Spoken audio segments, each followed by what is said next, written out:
Aling Rosa, bakit po parang ang bilis gumabi rito sa baryo ni San Isidro? Ganyan talaga dito, Iha. Kapag tumagal ka masasanay ka rin. Nakapagtataka lang ho kasi. 5:00 pa lang ho ng hapon dito sa relo ko.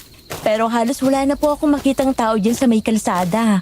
Kanina lang po, may mga natanaw akong tao na naglalakad pa dyan sa may labasan. Nang sunduin niyo po ako sa terminal ng bus. May ingay pa. Mga batang naglalaro. Tapos ngayon, parang bigla na lang silang nawala lahat. Iha, unang gabi mo pa lang dito kaya kung maaari makinig ka muna. Kung may makita ka man, mas mabuti pa kung wag mo na lang pansinin. Pero Aling Rosa, nurse po ako. At trabaho kong pansinin yung mga bagay-bagay lalo na yung mga hindi normal. Paano kung may nangailangan bigla ng tulong ko? Hindi ikaw ang unang nurse na napunta rito. Opo, alam ko naman po yun. Pero hindi naman yun ang punto ko. At hindi rin ikaw ang huli. Aling Rosa, anong nangyayari? Bakit po sabay-sabay na nagsasara ang mga bahay dito? Ganon din ho ang mga ilaw nila? Kapag dumidilim na, ganyan talaga ang ginagawa namin dito sa baryo. Ho? Pero bakit po? Gabi na kasi. At mas safe ka kung mananatili ka lang sa loob. Ano pong ibig niyong sabihin? May curfew po ba dito? Wala. Narito na tayo. Magmadali ka. Kailangan na nating pumasok sa loob. Dahil may mga oras dito na hindi dapat abutan. Oo. Elena, kahit anong magyari, huwag na huwag kang lalabas kapag sumapit na ang gabi.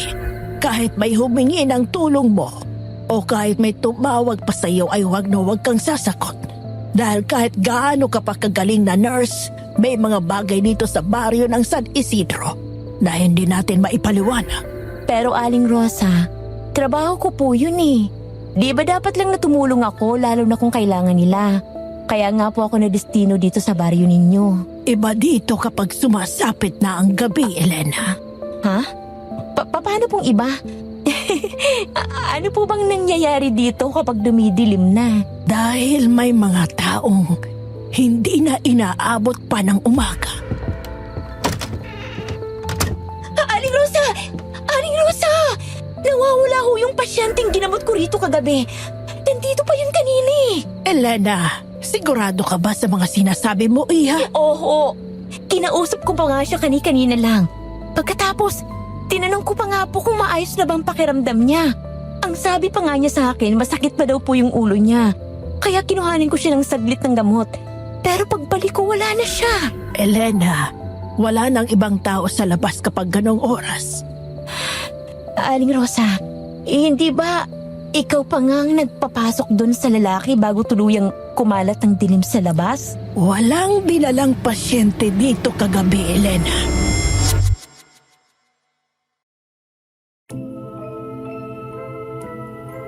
Naranasan mo na ba yung tipong siguradong-sigurado ka sa isang pangyayari pero ikaw lang yung nakakaalam tungkol dito? Paano kung sa lugar na pinuntahan mo, ang mga nawawala ay hindi aksidente, kundi pinipili kapalit ng panandaliang katahimikan ng buong baryo? May mga lugar kasi na tahimik lang sa una, pero kapag inabutan ka ng dilim, saka mo mararamdamang hindi lahat ng katahimikan ay payapa. Kung ikaw si Elena, mananatili ka pa ba o tatakas na hanggat may oras pa? Ako si Elena Marisol Reyes, isang lisensyadong nurse, 26 na taong gulang at tubong Pampanga na lumaki sa mga kwento tungkol sa mga aswang at pamahiin. Wala na akong mga magulang, pero gayon pa man ay nakayanan kong itaguyod ang sarili ko gamit ang sariling sikap. Bagong pasado sa board exam, walang backer at walang choice kundi tanggapin ang unang trabahong dumating. At ang trabaho kong yun ang muntik nang maging katapusan ng buhay ko. Hindi ako naniniwala noon sa mga aswang, engkanto at kung ano pang kwento tungkol sa mga katatakutan. Bilang isang nurse, sanay ako sa dugo, sugat at kamatayan. Dahil para sa akin, lahat may paliwanag. Hanggang sa isang iglap, lahat ng mga paniniwala ko ay bigla na lang nagbago nung nadestino ako sa isang liblib na probinsya na tinatawag nilang Barrio San Isidro. Malayong malayo sa syudad, mahina ang signal o koneksyon sa loob at labas. At ang tanging daan papasok at labasan dito ay sa isang kalsada lang. Isang baryo na hindi mo makikita sa mga travel vlogs. Wala sa mga recommended destinations. Walang magandang beach, walang bundok, walang kahit anong pwedeng ipagmalaki. Maliban na lang sa katahimikan. Katahimikan na may hinihinging kapalit. Mahilig ka bang makinig sa mga kwento ng kwentong takip silim?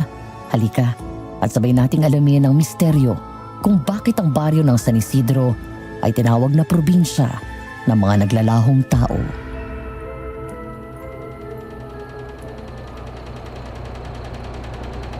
Panaginip lang siguro yun. Pero hindi eh. Kitang-kita talaga ng dalawang mata ko. Nahawakan ko pa dahil ako pa mismong gumamot sa mga natamo niyong sukat. Gising, Elena. Baka panaginip lang talaga yun. At hindi ka pa naman siguro nababaliw.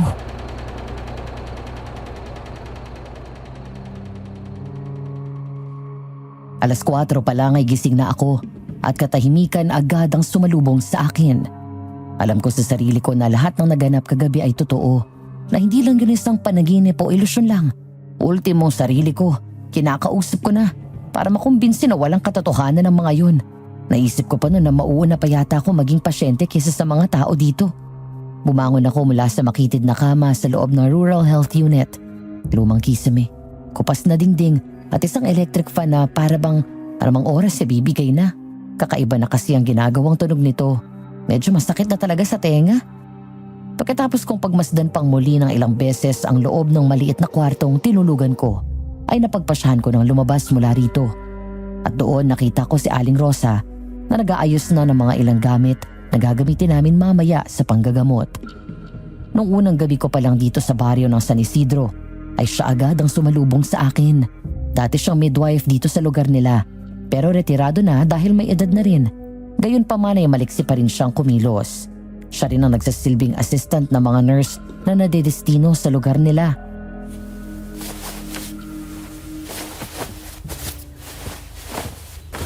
Magandang umaga po, Aling Rosa. Ang aga niyo po atang nagising ah. Alas 5 na pala. Natagalan ata akong nagmuni-muni sa loob ng kwarto. Oh, iya. Gising ka na pala. Magandang umaga din sa'yo, Elena. Mainam yan na maaga kang nagigising. Nauna lang ako ng konti sa'yo, iha. Teka. Almusal na muna tayo. Nakapagluto naman ako ng pagkain natin. Mas maganda nang may laman ang mga tiyan natin bago tayo magsimula sa trabaho. Tama ho kayo dyan, Aling Rosa. Ayaw naman nating maging lutang buong maghapon dahil lang sa hindi pagkain. Oo, kailangan natin ng lakas. Oy, kumusta naman pala ang tulog mo? Hindi ka ba namahay? Maayos naman po, Aling Rosa. Mabuti naman kung ganon. Siya, halika na at kumain na tayo. Sige ho.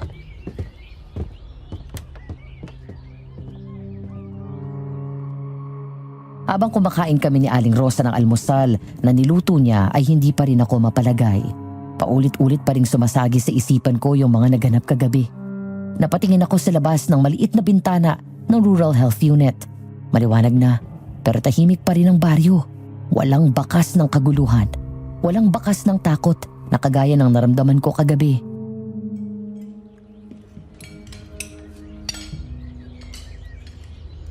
Aling Rosa, may itatanong lang po sana ako. Ano yon, iha? Yung pasyente po kagabi, yung dinala po dito bago dumilim. Anong pasyente?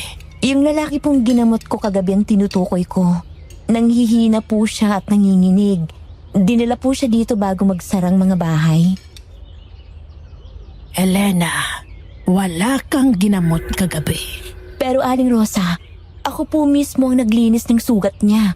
Ako po ang naglagay ng benda.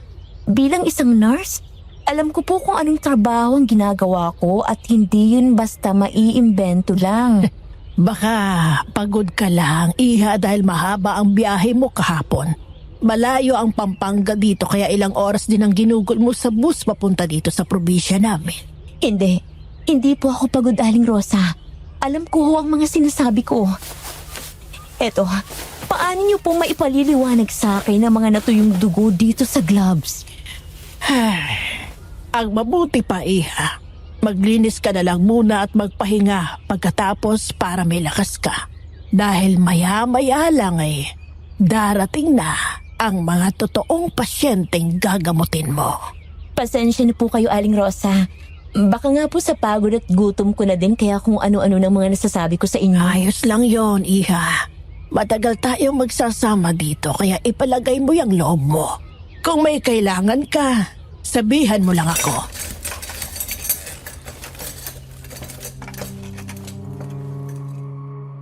Napilitan akong tumango at tahimik na pinagmasdan si Aling Rosa na nagliligpit na ng pinagkainan namin. Kinuha na rin niya sa akin yung gloves na may bakas pa ng natuyong dugo at saka itinapon sa basurahan. Gusto kong maniwala sa kanya. Gusto kong paniwalaan na totoong pagod nga lang talaga ako, na siguro yung gloves na yon ay ginamit na bago pa ako dumating dito. Tapos nakaligtaan lang nilang itapon. Pagtingin ko sa kama kung saan nakahiga ang pasyente na ginamot ko kagabi, malinis na yon. Ni walang bakas na may taong humiga doon. Maayos ang pagkakalagay ng puting sapin. Walang gusot. Malinis at ni walang bakas ng dugo ang makikita na para bang hindi nagamit kagabi. Maya-maya pa ay nagsidatingan na nga sa lumang health unit ng baryo ang mga pasyenteng sinasabi ni Aling Rosa.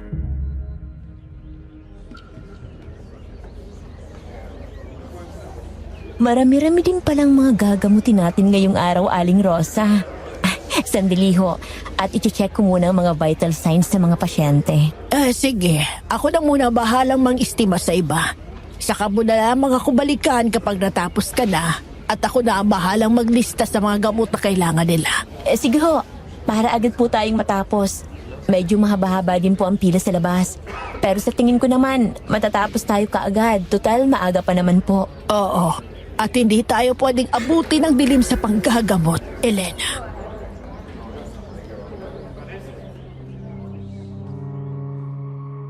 Nang marinig ko ang tinurang iyon ni Aling Rosa, ay bahagya akong natigilan. Hindi ko alam kung bakit bigla akong nakaramdam ng kaba na para bang may mga kung ano sa gabing kinatatakutan ng mga nakatira dito. Saglit ko yung kinalimutan at binigyang tuon na lang ang panggagamot sa mga taga-baryo ng San Isidro. Isa-isa kong chinek ang mga vital signs nila, pangalan para mailista sa bagong record book na hawak ko. Pahapon na noong matapos kami ni Aling Rosa sa pang-estima sa mga pasyente, kaya laking tuwa ko nang sa wakas ay makakapagpahinga na rin kami.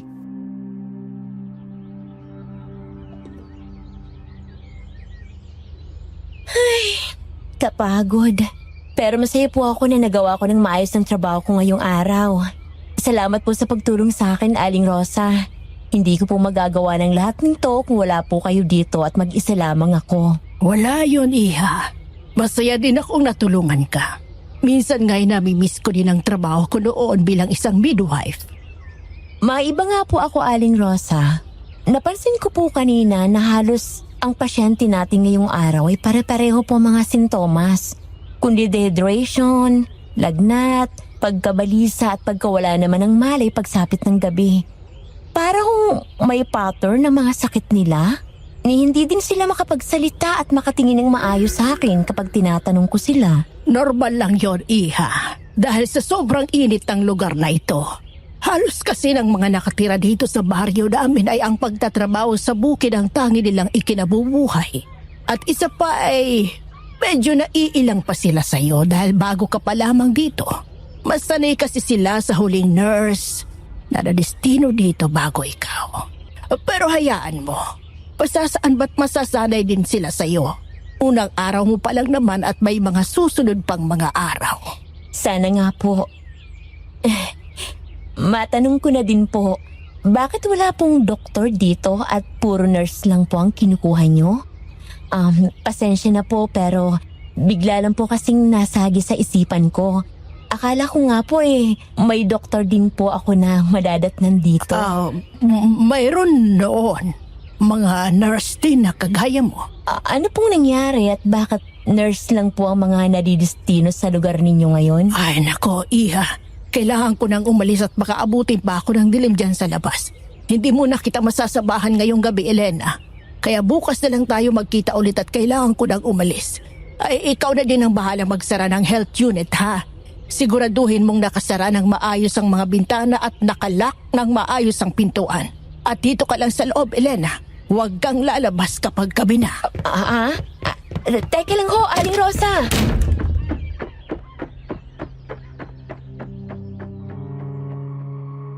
Noong mga sandaling yon wala na akong nagawa pa nang iwan ako ni Aling Rosa mag-isa sa loob ng Rural Health Unit. Nagmamadali ito na para bang may hinahabol na oras. Hindi man niya sabihin sa akin, pero ramdam ko ang pag-iwas nito sa mga tanong ko. Unang araw ko pa lang, pero marami ng kakaibang pangyayari ang naganap. Pilit ko itong iniignora, pero sa kilos ng mga tao na nakatira sa baryong ito, ayun pa lang ay kahina-hinala na at hindi dapat ipagsawalang bahala. Matapos kong ayusin ang mga upuan na ginamit kanina, ay nilinis ko naman ang ibang gamit na nandito sa loob ng Rural Health Unit. May mga kahon kasi dito na kinain na ng dumi at alikabok at mga lumang gamit na tingin ko'y hindi na kailangan. Napaubo pa ako nang mailabas ko na lahat ng gamit sa loob hanggang sa matigilan ako nang makita ko ang isang lumang logbook.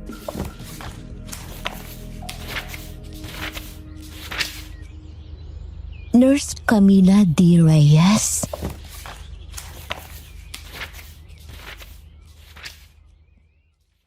Hindi ko alam kung bakit biglang nanlamig ang bato ko nang mabasa ko ang pangalan ng huling nurse na nadestino sa San Isidro bago ako. Yung pangalan na nabanggit ni Aling Rosa nung tanawin ko siya tungkol sa mga pasyente. Kada buklat ko sa mga pangalan ng mga naunang nurse sa akin at sa mga pangalan ng mga pasyenteng nakatala sa lumang logbook ay kinikilabutan ako. Kakaiba kasi ang mga detalye ng mga ito. Iba't ibang taon, iba-iba din ang nurse at mga sulat kamay. Ang nakapagtataka lang ay halos lahat sila pare-pareho ng entries. May petsa kung kailan sila unang nadestino dito. Pero ang nakapagtataka lang, walang normal na end of duty. Walang transfer, walang clearance. Basta na lang naputo ng ibang impormasyon sa huling entry nila. Katulad ng mga pasyente na nakarecord sa lumang logbook. Yung mga sintomas nila ay parang kinopya lang at parehong-pareho sa mga pasyenteng ginamot ko kanina. Pinilit ko intindihin ang bawat detalye ng mga nakasulat hanggang sa mabasa ko ang sulat kamay ni Nurse Camila sa pinakadulo ng lumang logbook.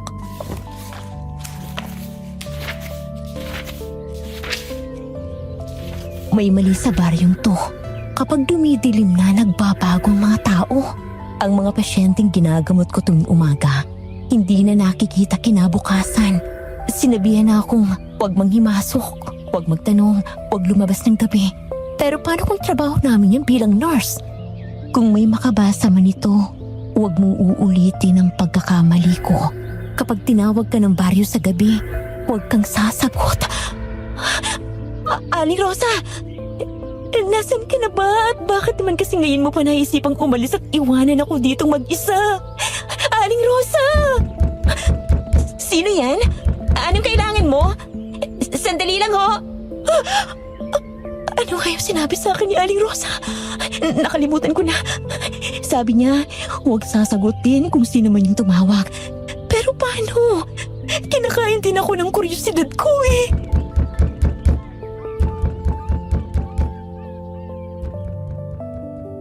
Hindi ko alam kung guni-guni ko lang ba ang nakita kong anino at ang boses na bigla na lang tumawag sa akin.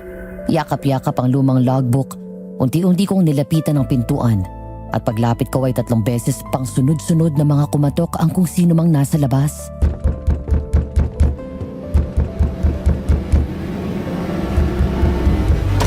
Magandang hapon siya, Nurse Elena.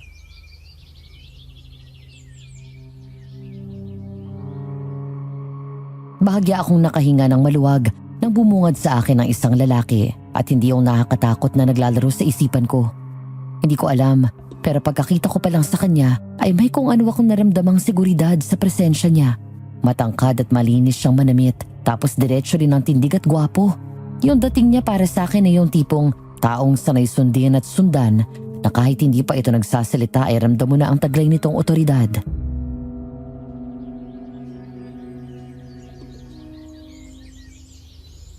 Magandang hapon din po.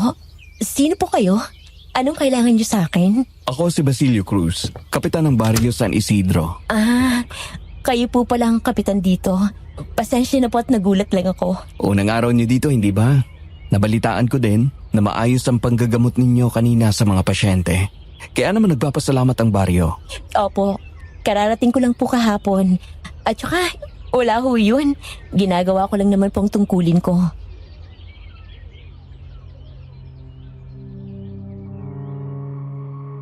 Hindi ko makakalimutan ang tingin na ibinigay niya sa akin. Diretso at walang mababakas na kahit anong emosyon. Bagamat nagsasalita sa aking harapan, ay napansin ko din ang marahang pagmamasid nito sa loob ng health unit.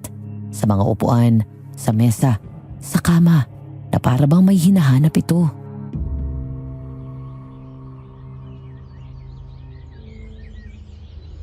Maaga kayong natapos Ay, opo.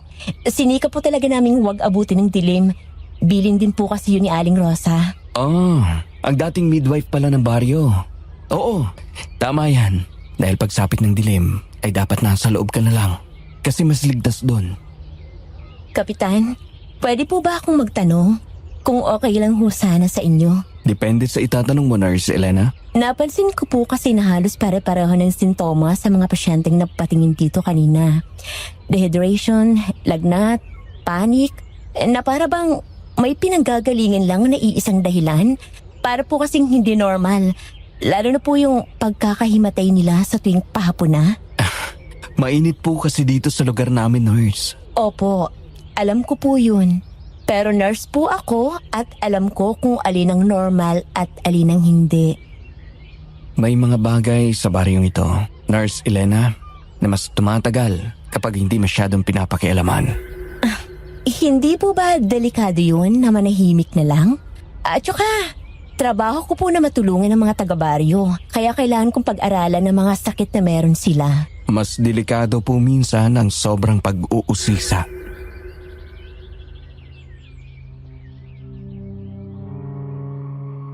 Biglang nanlamig ang sikmura ko nang sabihin niyo ni Kapitan Basilio. Lalo pa nang mapatingin ako sa mga mata nito. Kahit kasi nakangiti siya at malumanay ang pagkakasabi niya, meron akong kaba na naramdaman. Lalo na nang mapatitig ako sa kulay ng mga mata nitong wala kahit anong mababakas na emosyon. Mahabang katahimikan ang namagitan sa aming dalawa nun, na para bang napipi ako bigla at hindi na mahanap pa ang boses ko.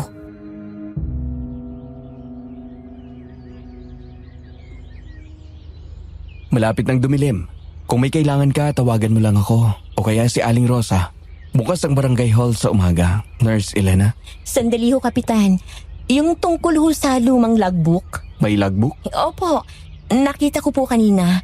Lumang talaan po ng mga nurse at mga dating pasyente dito sa San Isidro. Mas mabuti pa siguro kung wag mo na lang basahin yon. Bakit po? Ano po ba talagang nangyayari sa baryo ninyo at bakit ang daming ipinagbabawal? Kahit yung dating nurse, si Nurse Camila ay... Dahil hindi lahat ng nakaraan ay dapat nahukayin pa. May mga nakaraan na kailangan ng ibaon at manatili na lamang doon. Ikaw rin, para sa'yo naman yon. Alam ko namang nabilinan ka na ni Aling Rosa tungkol sa pananatili sa loob ng RHU paggabi. Yun nga ang hindi ko maintindihan, Kapitan. Kasi ano yun? Kahit may emergency at nangangailangan ng tulong, hindi ko lalabasin? Nasa iyo naman yan kung hindi ka susunod sa mga bilin namin sa'yo. Ang amin lang, ayaw naman naming mawala ng maaasahang nurse dito sa baryo.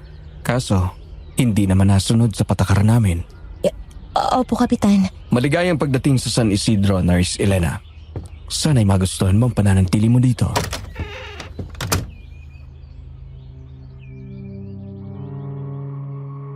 Pagkaalis ni Kapitan Basilio ay doon pa lamang ako nakahinga ng maluwag. Para akong nanlambot bigla. Naiwan akong napaupo na lang sa gitna ng sahig ng health unit. Saka napatingin sa lumang logbook na hindi ko na malayang nabitawan ko din pala. At sa unang pagkakataon mula nang dumating ako sa baryo ng San Isidro, naisip kong baka hindi talaga ako pinadestino dito para magpagaling, kundi para subukin kung hanggang kailan ba ako tatagal sa liblib na probinsyang ito.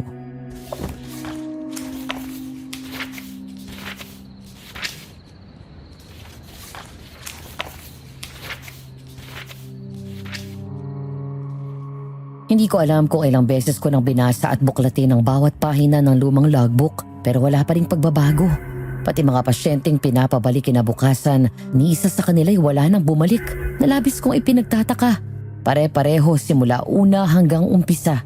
At hindi ko rin alam kung kailan din ba ako masasanay na kapag nagsimula ng kumalat ang dilim sa buong baryo ng San Isidro, ay kasabay nun ang sabay-sabay na lagabog ng mga bahay sa labas ng Rural Health Unit. Noon hindi ako naniniwala sa mga pamahiin at mga kwentong katatakutan. Pero ngayong gabi, parang nagsisimula nang magbago ang mga paniniwala ko.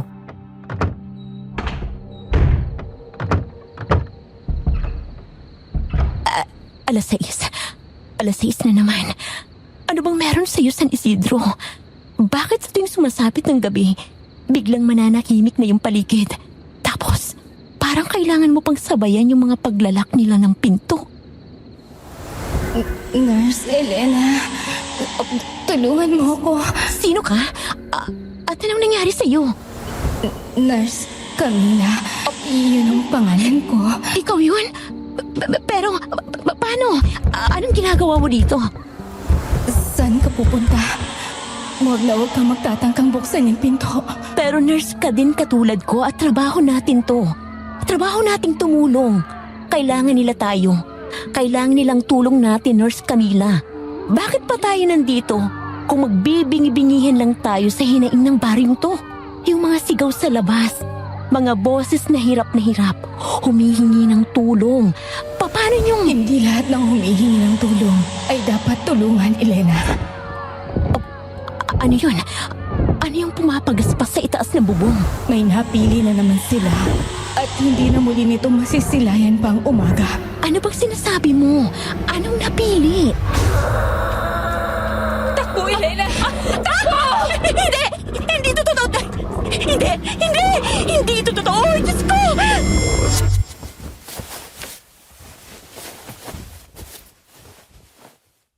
Marami na akong napanaginipan sa buong buhay ko. Mga bangungot na ginising na lang ako sa takot at mga panaginip na agading naglalaho pagmulat ko. Pero iba yun. Ibang panaginip na yun.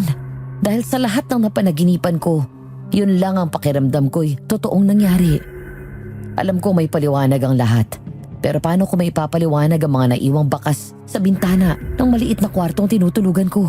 Mga mahabang galos na may kasama pang dugo na para bang may mga matutulis na kuko ang gumawa noon. Si Nurse Camila, yung mga boses, yung malakas na pagaspas ng pakpak na para bang may malaking ibon ang nasa labas, yung nakakatakot na tawa ng matanda na para bang nagbabanta na hindi ako ligtas, na ako na ang susunod.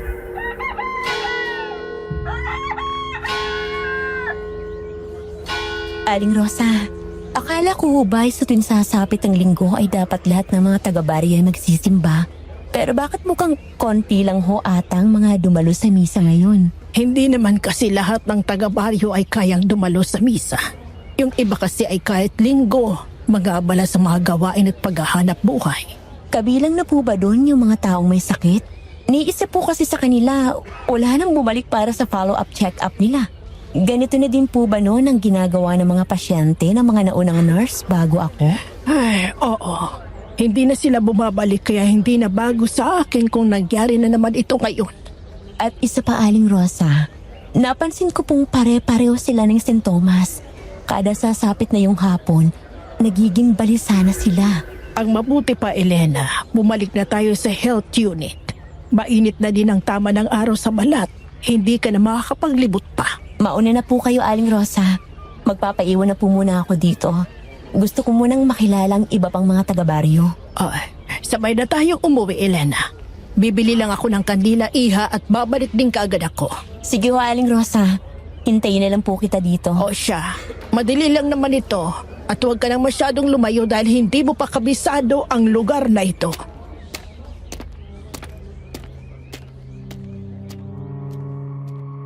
Pagkaalis ni Aling Rosa ay nanatili lang ako sa may gilid ng simbahan habang isa-isang umalis ang mga tao. At sa tuwing sinusubukan ko makipagtitigan sa kanila, ay mabilis nilang iniiwas ang kanilang mga mata na para bang may mga bawal akong makita o marahil malaman. Habang naglalakad ako sa pagitan ng mga bangko, ramdam ko ang bigat ng katahimikan. Ang mga mukha nila ay pare-pareho. May bakas ng pagod at pangamba na matagal nang kinikimkim. Doon ko napagtanto kung bakit wala nang bumalik sa health unit. Hindi dahil sa gumaling na sila, kundi dahil takot silang abutan ng dilim sa labas. Bumalik sa isipan ko ang panaginip ko noong nakaraang gabi. Sa lahat ng napanaginipan ko, yun lang ang may bigat. Parang babala. At isa yon sa dahilan kung bakit ako sumama sa simbahan ngayong araw. Umaasang mapapawi ang kaba at mapagtagpi-tagpi ang mga sagot na nasa isipan ko. Pero habang mas lumalapit ako sa katotohanan, mas ramdam ko may pumipigil sa akin na alamin kung ano yun. Tandang-tanda ko pa kung paano ako lapitan ng isang matandang babaeng nakatungkod. Nakaputi itong bestida na umabot hanggang sakong, nakasuot din ng belong itim at may hawak na holy rosary na gawa sa kahoy. Kumpara kay Aling Rosa na magaan ang aura ng mukha, ang matanda ngayon na nasa harapan ko ay parang may pagkastrikta. May kakaiba din sa mga titig nito. Hindi friendly ang bakas ng mukha nito, lalo na nang marinig ko itong magsalita.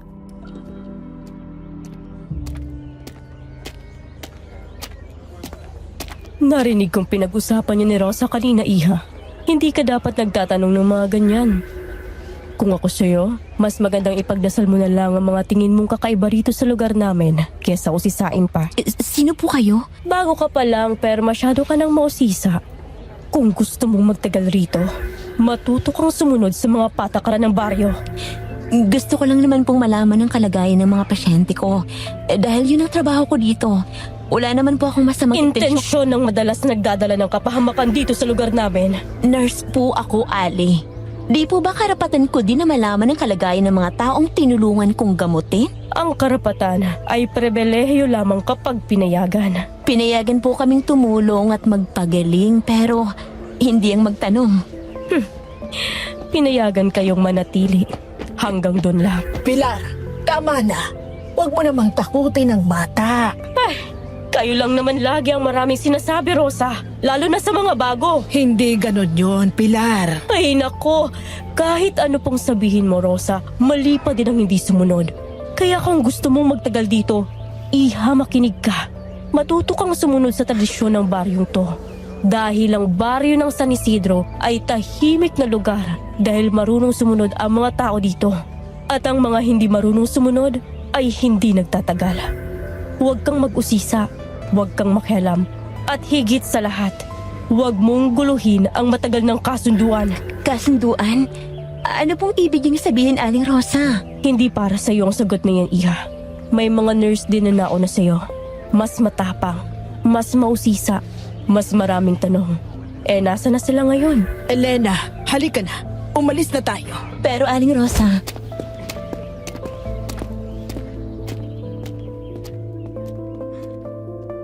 Bago ako hilahin ni Aling Rosa palayo, ay hinding-hindi ko makakalimutan ang mga tingin ginawad sa akin ni Aling Pilar. Nalilisik ang mga mata nito habang humihigpit ang hawak nito sa kwintas na rosaryo na nakapulupot sa kamay niya. At kalaunan ay inilihis din nito ang mga tingin sa akin na nagbigay ng matinding kaba at takot sa buong pagkatao ko. Nakita ko pa kung paano dumapo ang mga mata ni Aling Pilar sa pinakadulo ng lumang simbahan kung saan may isang matandang lalaki ang nakatayo doon na tila ba matagal ng tahimik na nagmamasid sa amin.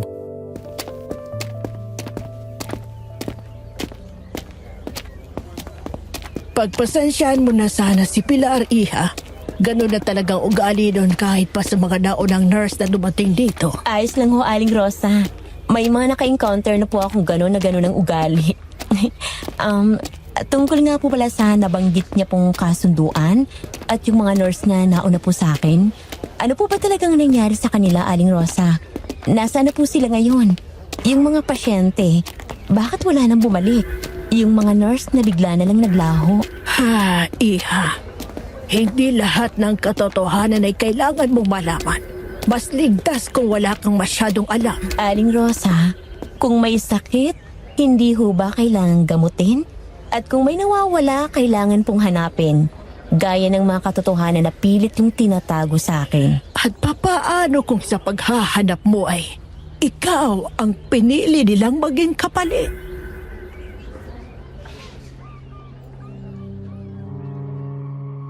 Nang mga oras na yon ay natameme na lang ako. Dahil maski ako hindi ko alam kung anong isasagot ko sa tanong na yun sa akin ni Aling Rosa. Habang naglalakad kami pabalik ng Rural Health Unit, nagkaroon ako ng tsansa na pagmasdan ang bawat bahay na nadadaanan namin. May mga gawa sa kahoy, gawa sa semento at mga pawid. Iba-iba. Pero isa lang ang nakakuha ng aking atensyon. Lahat sila, pare-pareho na may mga pananggang kahoy na nakapako sa bawat pinto at bintana ng mga bahay. Hindi kalaparan yun. Parang ginawa nilang hugis-ekis sa mga ito. Nung unang dating ko dito, hindi ko yan ganong napansin dahil may kadiliman na noon sa labas. Nakapagtataka lang na walang ganon ang rural health unit. Na kahit may kalumaan na, normal na bintana at pintuan lang ang nakalagay doon at walang kahoy na pananggan na makikita.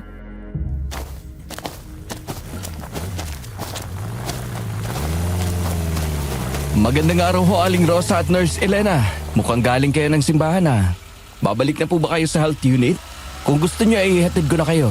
Kakasya naman po kayo dito sa motorsiklo ko. Magandang araw din, Kapitan Basilio. Kagagaling lang nga namin magsimba ni Elena. Kung gusto ni Elena, siya na muna ang isabay mo pa uwi at magpapaiwan na muna ako dito. Pupunta pa kasi ako ng Talipapa para bumili ng mga sangkap para sa lulutuin namin pagkain babaya.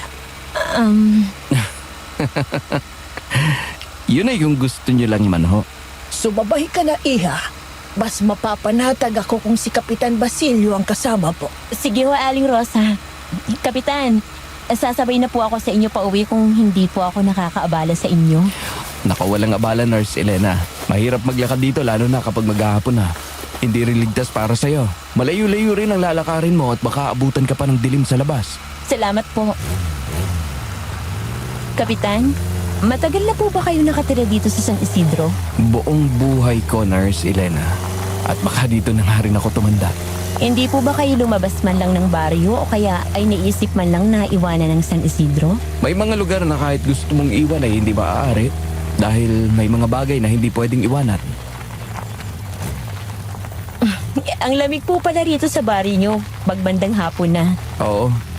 Kaya nga karamihan sa mga tao rito ay nagkakasakit pag masyado na silang exposed sa panahon. Ganun po ba? Huwag niyo po sanang mamasamain yung itatanong ko, Kapitan. Pero yung mga nurse sa logbook, yung mga pasyente, sila bang tinutukoy mo? Yung dating nurse dito, si Nurse Camila. Alam kong kilala mo siya. Huwag mong babanggitin ang tungkol dyan pag nasa labas tayo, Nurse Elena. Kumapit ka. Huwag kang bibitaw. Kapitan, naririnig mo ba yun? Diyos ko po, ganito yung nasa panaginip ko. Yung pagaspas. Natatakot ako. Kahit anong mangyari, huwag kang lilingon sa likod, Elena. Hindi na sila makapaghintay. Napansin ka na nila. Sino ba yung tinutukoy mo, Kapitan? At saka, ano ba yung malaking ibon na yun? Hindi. Sana nga'y malaking ibon lang. Pero hindi lang basta ibon yun. Isa yung babala na malapit nang maganap muli ang kasunduan sa baryo ito. Ayan na naman tayo sa kasunduan na yan eh. Ano ba talagang nangyayari dito, Kapitan? Kapalit ng katahimikan ng baryo San Isidro ay may mga kailangang maglaho. Yun ang kasunduan namin sa kanila. Yung mga nurse, mga pasyente, kaya ba hindi na sila nakabalik? Sila bang kapalit? Oo. Sila ang napili. At magpapatuloy yun? Nandito na tayo. Pumasok ka na sa loob. Malapit nang kumalat ang dilim. Huwag ka na ding lalabas sa gabi, Elena. At mas lalo na kung may tumawag sa'yo at manghingi ng tulong. Nurse ako, Kapitan. Hindi ko kayang magbingi-bingihan lalo na kung may nangangailangan ng tulong ko. Sa loob ligtas ka, Nurse Elena. Pero hanggang kailan? Paano kung ako naman? Hanggat nandito ako, sisiguraduhin kong walang mangyayaring masama sa'yo.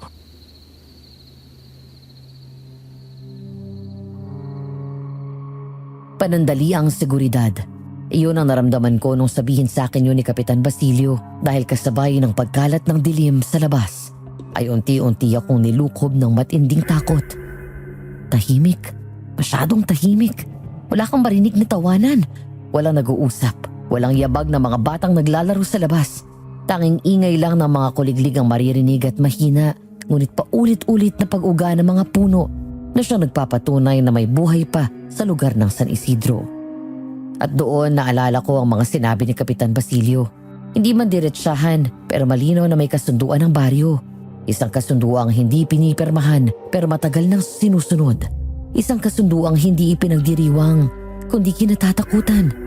Na hindi pala basta simpleng tradisyon ang kanilang sinusunod kundi isang sapilitang pananahimik. At kapalit ng katahimikan, may naglalaho.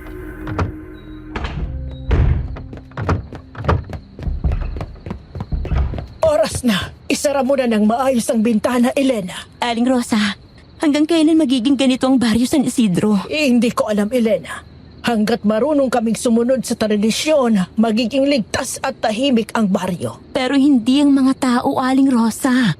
Kahit ako, ikaw. Paano kung isang araw maglaho din tayo kagaya ng mga nauna?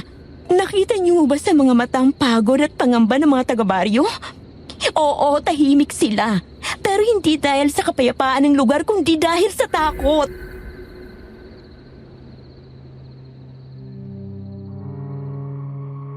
Hindi ako sinagot ni Aling Rosa. At katulad ng nagdaang araw ay sabay-sabay na namang nagsasara ang mga bahay.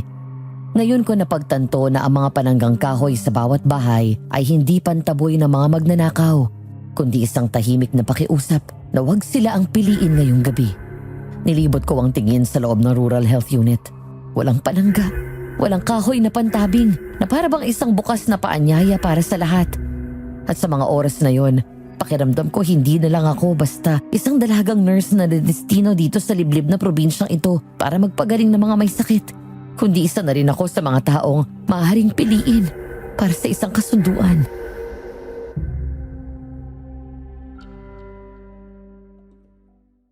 Dumating na nga ang kinatatakutan ko mangyari na isa sa amin ni Aling Rosa ang mapahamak.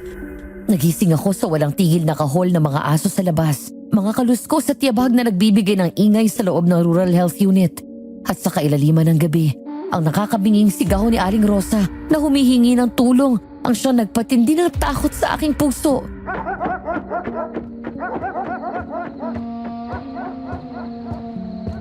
Aling Rosa?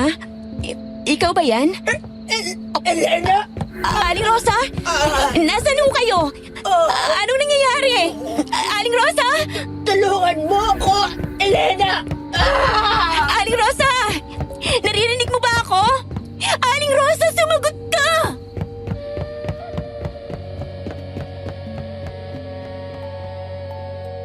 Nilibot ko na ang loob ng kwarto na tinutulugan ni Aling Rosa pero hindi ko siya nakita. Hanggang sa dalhin ako ng mga paa ko sa maliit na kusina ng health unit. Doon nakita ko sa sahig ang mga patak ng dugo. Mga bakas na parang may hinila palabas ng maliit na pintuan ng kusina na papunta sa likod ng health unit. May takot pang daladala ay sinundan ko ang mga bakas na yun. Hanggang sa makalabas ako at bumungad sa akin ng masukal na daan papasok sa kagubatan. Sa tulong ng liwanag ng buwan, may nakita akong isang matandang lalaki na patakbong pumasok doon. Sa kagustuhan kong mahabol ito, natigilan ako dahil sa kaba, takot at gulat nang may biglang humila sa braso ko.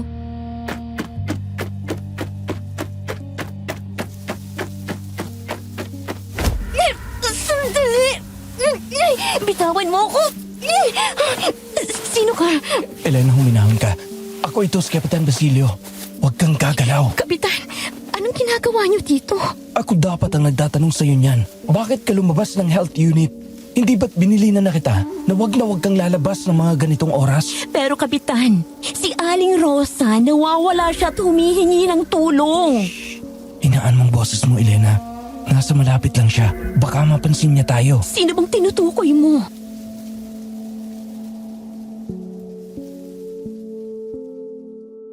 Hindi niya ako sinagot, kaya sinundan ko na lang kung saan siya nakatingin. Mula sa matataas na damo na pinagtataguan namin, nung hilahin niya ako, ay nakita ko mismo ng harapan ang matandang lalaki na nais kong sundan kanina. Payat, bahagyang kuba. Parehong-pareho ng matandang lalaki na tinitigan ni Aling Pilar sa dulo ng simbahan. Nagpalingali nga ito at mukhang nagmamadali. Habang tahimik kaming nakamasid ni Kapitan sa dilim, ay muli akong hinyalan ito patago na muntik na akong mapasigaw dahil nagawi ang mga tingin ng matanda sa pinagtataguan namin. Laking pasasalamat ko na lang talaga at hindi niya kami napansin.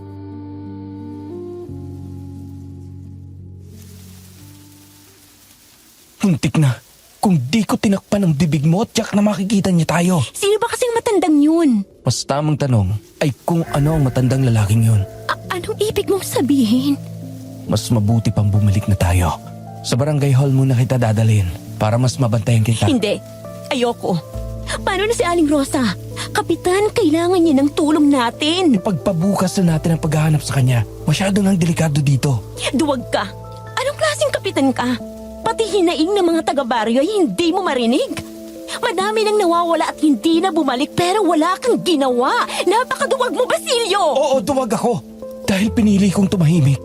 Pinili kong itikom ang bibig ko At dahil sa pagkakamaling yun, nawala siya. Sila!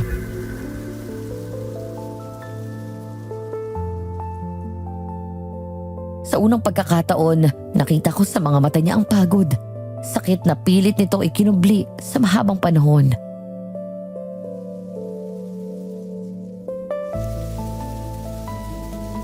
Basilio, Wala tayong laban sa kanila, Elena. Dahil ang baryo ng San Isidro ay matagal nang binabantayan ng mga aswang. Kaya may kasunduan, kapalit ng panandali ang katahimikan. Kailangan mag-alay ng San Isidro ng buhay. Hindi buhay ng hayop kundi ng mga tao. aswang! Nagbibiro ka lang, di ba? Sabihin mong hindi totoo ang mga narinig ko. Sana nga'y biro lang ang lahat, Elena. Na sana pagsikat ng araw sa San Isidro ay bumalik na sa normal ang lahat. Na nandito pang mga mahal ko sa buhay. Oh, Diyos ko! Anong mga yun? Magmadali ka, Elena. Kailangan na nating umalis. Hindi ko na namalayan kung ilang beses ako natisod habang tumatakbo kami ni Basilio. Ang masukal na gubat na aming pinasukan ay tila buhay. Humihinga, nagmamasid sa bawat galaw namin at handang umatake anumang oras. Kapitan! May umahabol sa atin! Narinig mo ba yun? Tumakbo ka lang, Elena. Huwag kang lilingon sa kanila. Hindi to totoo! Hindi totoo to! Oh, Diyos ko! May kumakalabot sa mga puno! Huwag kang hihinto. Kumapit ka lang sa akin. Dito. Hinila ako ni Basilio papasok sa pagitan ng dalawang malalaking bato. Halos gumapang kami pababa hanggang sa maramdaman ko ang malamig na lupa sa ilalim ng palad ko. Elena, kahit anong marinig mo, huwag kang gagalaw. Kapitan! Nandiyan na sila! Natatakot ako. Ito na bang magiging katapusan natin? Para silang mga hayop na nakawala sa hawla tapos ngayon parang gutom na gutom. Kung may kasunduan, bakit kailangan pa nilang maghabol at lumabas sa gabi? Dahil minsan, hindi sapat ang alay, Elena. Hindi mapupunan ng isa, dalawa o tatlong alay ang gutom nila. Katulad ng nangyari sa kanila. Anong ibig mong sabihin? Sinong nila ang tinutukoy mo? Ang kapatid ko at ang asawa niya. Pareho silang napili. Kasama ang taong mahal ko. Kaya mo ba ako binabantayan? Hindi ko nahahayaang may madagdagan pa sa mga naging biktima nila, Elena. Hindi ko nahahayaang maulit ang nakaraan. Sa gitna ng panganib, hindi ko na napigilan ang sarili kong yakapin si Kapitan. Dala na rin siguro ng matinding lungkot at awa sa nangyari sa pamilya nito. Makakaalis tayo ng buhay dito, Kapitan. May tiwala ako sa iyo. Basta huwag kang lumayo, Elena. Dito ka lang sa tabi ko at higpitan mo ang kapit sa mga kamay ko.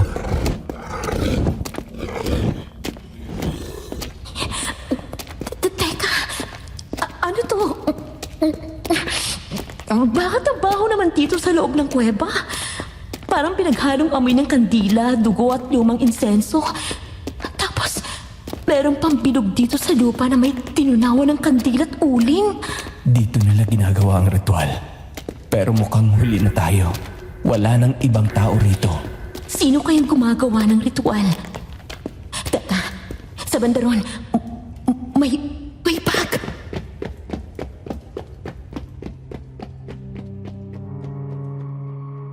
Patakbo kong nilapitan ng isang lumang bag na nakita ko.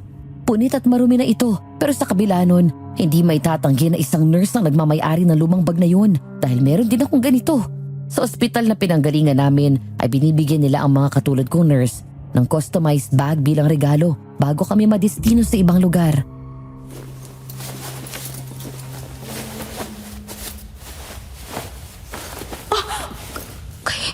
Kay Nurse Camila to. Sigurado ka? Oo, dahil meron din akong ganitong klaseng customized bag. At saka tingnan mo, nakalagay din ang pangalan niya. Camila. Buhay pa kaya siya? Hindi ko alam. Pero kung may mga gamit siyang naiwan dito, baka gusto niyang may makaalam kung sakali mabuhay pa siya. Teka, ano tong nakasulat sa bato? Mukhang eto yung mga binabanggit nila habang nagsasagawa ng ritual. Liwanag at dilim, dugo at buhay, pakinggan ang aming daing. Sa banal na kasunduan, katahimikan ay mananatili. Ang pinili ay darating, ang pinili ay kukunin. Tanggapin ang alay, tanggapin ang buhay, tanggapin ang pinili. Sa aming paghinga, kayo'y mabubuhay. Sa aming dugo, kayo'y mananatili.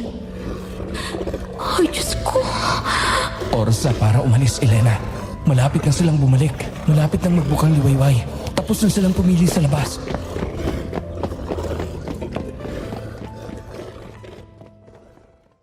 Hindi ko halos matandaan kung paano kaming nakalabas ng buhay ni Kapitan Basilio sa loob ng kuweba na yun at sa masukal na kagubatan na pinamumugaran ng mga aswang na bantay ng Baryo San Isidro. Pagkatapos ng nangyari ng gabing yun, ay doon ko napagtanto na hindi na ako isang simpleng nurse lang sa baryo ng San Isidro, kundi isa na rin ako ang posibleng alay na nanganganib na hindi na masilayan pa ang liwanag.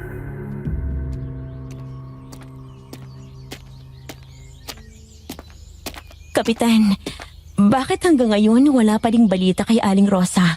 Napakaliit lang ng baryong to at higit sa lahat, kilalang midwife si Aling Rosa. Imposibleng hindi nila siya nakita. Nurse Elena, huminahon ka muna. Ginagawa naman na namin ang lahat ng makakaya namin para mahanap si Aling Rosa. Kinagawa o pinabayaan? 3 araw na. May mga lugar na kaming pinuntahan. Saan? Sa gubat? Sa kuweba? Sa ilog? Sa mga lugar na bawal banggitin at puntahan? Hindi lahat ng lugar dito sa San Isidro ay ligtas puntahan, Elena. Pero mas delikado kung wala tayong gawin. Alam kong unang araw pa lang ng paghahanap ay pinahinto mo ng mga tanod.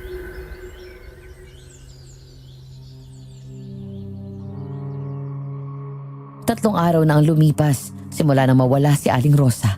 3 umaga na akong gumigising at umaasang may makikita akong bakas niya sa pintuan ng Rural Health Unit. Isang palatandaan na buhay pa siya. Pero sa bawat paglipas ng oras, mas lalong lumalalim ang katahimikan ng San Isidro. Isang katahimikang hindi nagbibigay ginhawa, kundi takot at pangamba sa mga nakatira dito. Sa loob ng barangay hall, nagtipon ang mga taga-baryo. Ramdam ko ang tensyon sa paligid. Hindi lang sa pagitan naming dalawa ni Kapitan Basilio, kundi sa buong kwarto.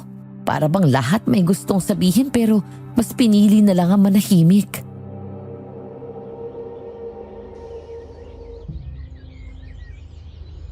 Kapitan, hindi po ako taga rito. Wala akong pamilya dito. Pero kahit ako, natatakot sa mga nangyayari. Lahat tayo'y nakakaramdam ng takot, Nurse Elena. Kung ganon, bakit parang ako lang ang nagsasalita? Wala naman kayong ginagawa.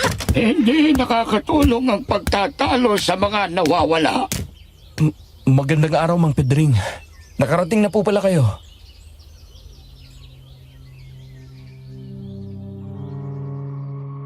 Pumasok ang isang matandang lalaki. Mabagal ang bawat hakbang nito. May tungkod sa kaliwang kamay. Payat. Medyo nakaungos ang likod.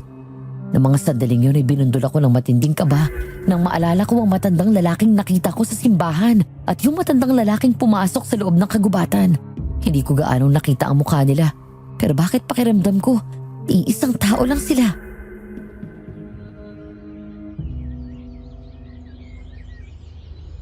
Sino ho kayo? Ako si Pedre, ang albularyo sa lugar na ito. Nakahanda na po ang lahat, Mang Pedring. Naghihintay na po ang ibang taga-baryo sa harap ng lumang simbahan. Mabuti at nakahanda na pala ang lahat. Ano pong meron? Ano pong gagawin natin? Magtiwala ka lang sa amin, Elena. Malaki ang maitutulong sa atin ni Mang Pedring sa paghahanap kay Aling Rosa. Huwag mo siyang masyadong pilitin, Basilio. Wala tayong magagawa kung kaya niyang maniwala sa atin. Naniniwala po ako sa inyo. Pasensya na po. Gusto ko lang po talagang mahanap na si Aling Rosa.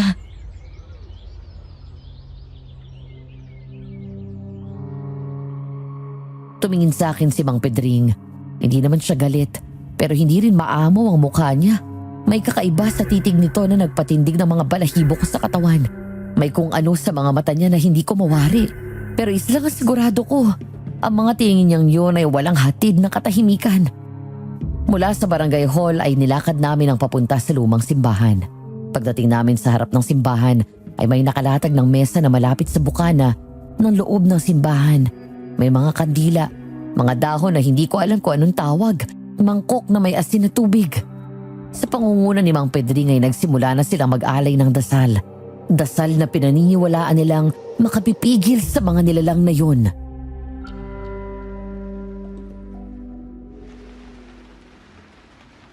Kapitan, sa tingin mo po, gagana po ba itong ginagawa natin? Kailangan nating magtiwala, Nurse Elena.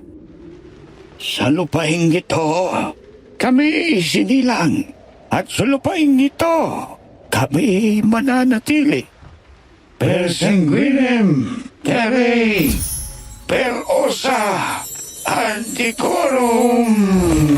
Kapitan Basilio! Huwag mo silang pansinin, Elena. Magpatuloy ka. Sumabay ka lang sa dasal. Kami humihiling ng katahimikan, hindi kaguluhan. Ang liwanag ay mananaig at ang dilim ay madadaig. Magnete in umbris, expecte tempus, expecte signum. Sa ngalan ng dilim at katahimikan, isinasara namin ang hangganan. Lord Portas, tenebrarum, non transit umbra, non visitor nomen. Tumigil kayo!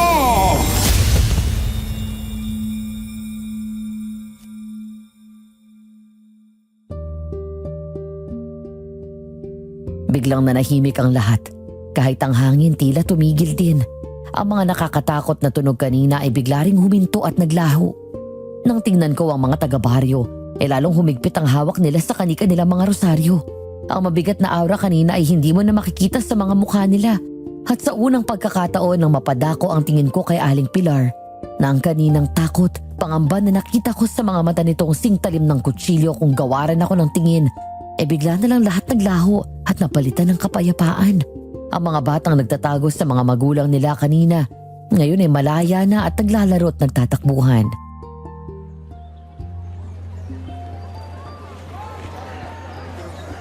Tapos na, Elena. Hindi na sila manggagambala pa ngayong gabi. Sana nga gumana. Pero paano sa mga susunod na gabi, Kapitan? Ligtas na nga ba tayo sa kasunduan at pagpili? Huwag kang mag-alala, Iya. May proteksyon ang dasal na iyo.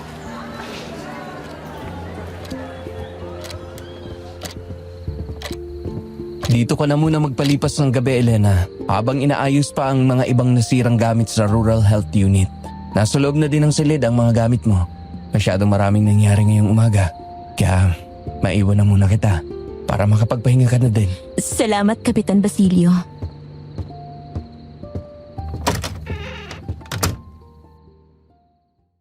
Magaan ang ngiti ang iniwan sa akin ni Kapitan Basilio nang iwan niya ako sa isang maliit na kwarto sa barangay hall. Gustuhin ko mang matulog gaya ng sabi niya naging mailap sa akin yun. Hindi ko alam pero may kakaiba sa katahimikan ng gabing yun sa buong San Isidro. Dahil ayaw akong dalawin ng antok ay napagpasyahan kong lumabas na muna. Hindi ko alam kung bakit pero pakiramdam ko hindi ako makahinga ng maayos sa loob ng kwarto na yun. Habang binabaybay ko ang daan palabas ay napahinto ako sa isang pintong bahagyang nakaawang. Maliit, masikip at amoy lumang papel. Insenso at kandilang matagal nang naupos ang bumungad sa akin nung makapasok ako. Sa gitna ay may isang lumang mesa at sa ibabaw nito ay may maliit na gasera na nagsilbing ilaw ng silid at mayroon isang makapal na notebook din ang nakapatong sa gilid na kinain na ng alikabok.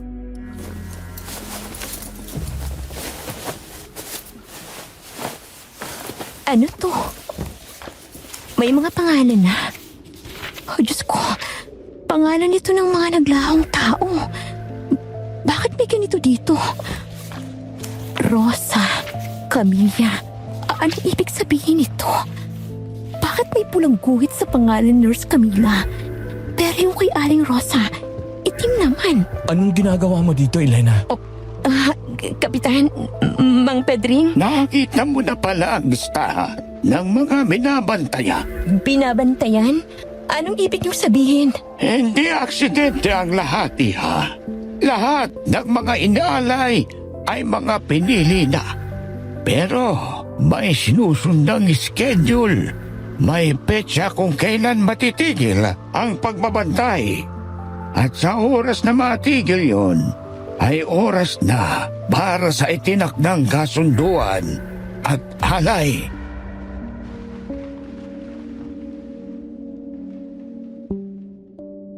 Noong mga oras na yon, para akong nanghina nang mapagtanto ko ang lahat. Ang dasal na naganap ay hindi para sa proteksyon, kundi para sa isang kumpirmasyong patuloy silang maghihintay. Maghihintay ng tamang oras para sa susunod na napili.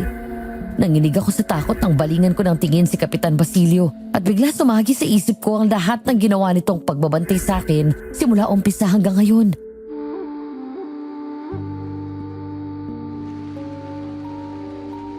Hindi. Hindi maaari. Bakit ako? Sabihin yung hindi ako. Bakit kasama ang pangalan ko sa listahan? Bakit ako nandito?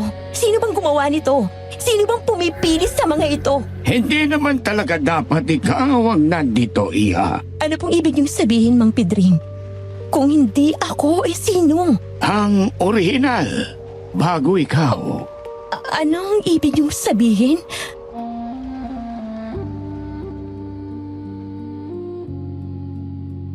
Naguguluhan kong binalikan ng tingin si Kapitan Basilio.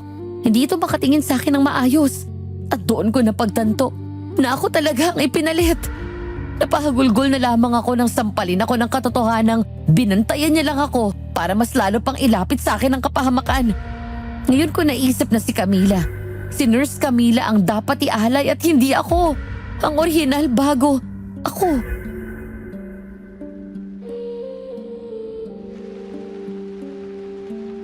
Buhay siya at alam mo.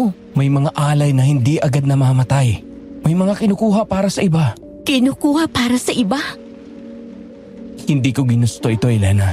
Pero kailangan. Bakit? Bakit kayo nakipagkasundo sa mga nilalang na yon? Paano nakayanan ng mga konsensya ninyo ang mga taong naglaho? Ang mga buhay na nawala kapalit ng katahimikan. Katahimikang habang buhay niyong pagbabayaran. Dahil yon ang tanging paraan para sa kaligtasan ng lahat. Kaligtasan? Walang kaligtasan dito, Mang Pedring. Lahat tayo na nandito ngayon sa San Isidro ay mga alay at naghihintay lang ng tamang oras kung kailan pipiliin. Lumalalim ng gabi. Ihahatid na kita sa silid mo, Nurse Elena.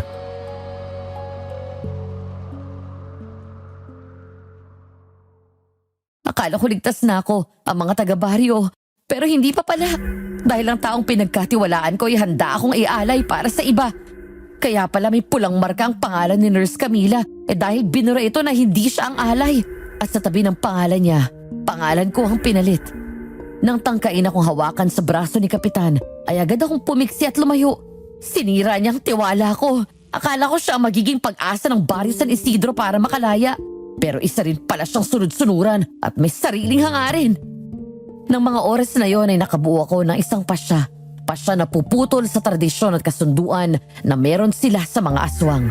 Kung ayaw nilang kumilos, pues ako na maghahanap ng paraan para sa totoong kaligtasan ng lahat. Ngunit bago pa ako tuluyang makalabas sa maliit na silid na yon, ay may naramdaman akong matigas na bagay na tumama sa aking ulo.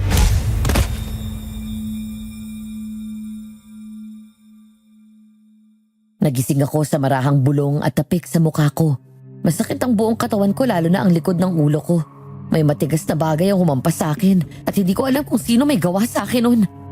Medyo nahihilo pa ako nang marinig ko na naman ang boses na yun. At doon ko lang napansin nang pagmasdan ko ang paligid na nakatali ako sa isang malaking bato sa loob ng kuweba. Ang kuweba na pinuntahan namin noon ni Kapitan Basilio.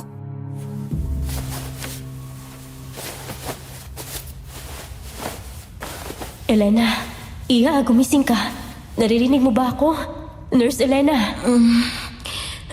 Anong ginagawa ko dito? Sinong nagdala sa akin dito? Hinaan mong boses mo, Iha. Baka marinig ka nila. Teka, Aling Pilar, ikaw po ba yan? Ano pong ginagawa niyo dito? Ikaw bang... Hindi, Iha. Kung ano man ang nasa isip mo, ay hindi ako. Hindi ako ang may gawa niyan sa'yo. Pero sa ngayon, makinig ka muna sa akin. Mamaya na ako magpapaliwanag, Elena. Wala nang oras. Kailangan na nating kumilos.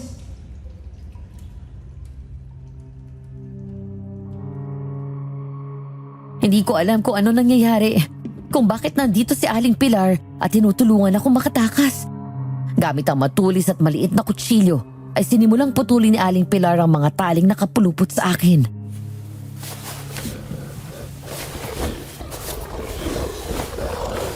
Ay, Diyos ko! Ang mga tunog na yun, nandito ba tayo sa kuta ng mga aswang, Aling Pilar? Mamaya ka na magtanong, Elena. Kailangan na nating magmadali. Oo, Aling Pilar. Huwag na huwag kang gagawa ng kung anong ingay iya para hindi nila tayo mapansin. Kung ano man ang nakikita mo, tiisin mo lang, Elena. Kayanin mo hanggang sa makalabas tayo pareho sa lugar na to. Oh, Diyos ko. Panginoon, tulungan niyo po kami. Kayo na pong bahala sa amin. Huwag niyo po kami pababayaan.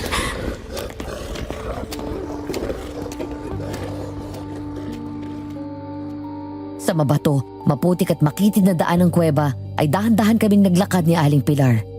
Tahimik, maingat at takot na takot makagawa ng kahit anong ingay. Ngunit sa aming pagtakas ay di ko sukat akalain na masasaksihan ko mismo ang isang ritual kung paano ialay ang mga taong napili sa mga aswang. Halos bumaliktad ang sikmura ko dahil sa nasaksihan kong yun. Kitang-kita ng mga mata ko kung paano bumao ng mga pangil at mahahabang kuko ng aswang sa piniling alay. Pagkatapos ng ritual ay pinagsaluhan nila ang mga taong bigla na lang naglaho sa baryo ng San Isidro. Sila ang mga pinili, kapalit ng kasunduang katahimikan ng baryo. Sila ang nagsilbing pagkain ng mga aswang. At dahil sa nakita ko, hindi ko na nakayanan pa ang hindi sumuka. Bawat talsik ng mga dugo sa pader ng kuweba ay siyang naging paalala na hindi kailanman matatahimik ang baryo ng San Isidro.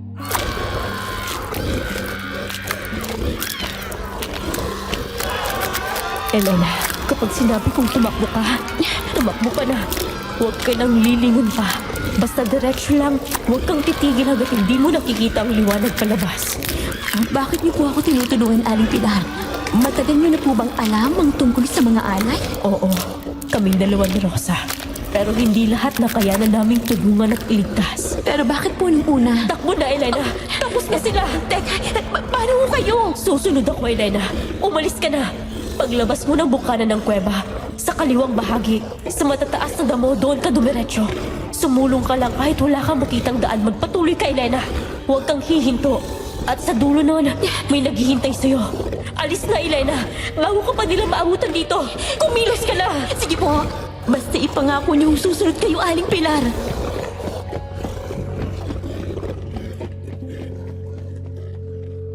Wala akong narinig na tugon mula kay Aling Pilar, kundi isang pagod na ngiti at mga matang nagsasabing lisanin ko na ang lugar na yon.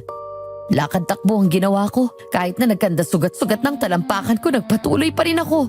Hindi ako huminto na kahit pakiramdam ko nasa malapit lang sila. Sinunod ko ang bili ni Aling Pilar. Kahit isang beses ay hindi ako lumingon. Kahit naramdam ko ng mga mabibilis na kilos sa likuran ko na para bang hinahabol ako. Pagkalabas ko ng kuweba sa nagtataas ang mga damo, ako dumiretso. Nagpatuloy ako sa pagtakbo at paghawi ng mga damong gumagasgas sa balat ko. Tiniis ko ang hapdi hanggang sa...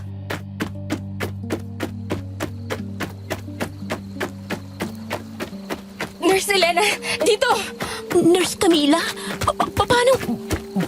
Buhay ka? Oo, ako nga. Halika na bago pa nila tayo maabutan dito.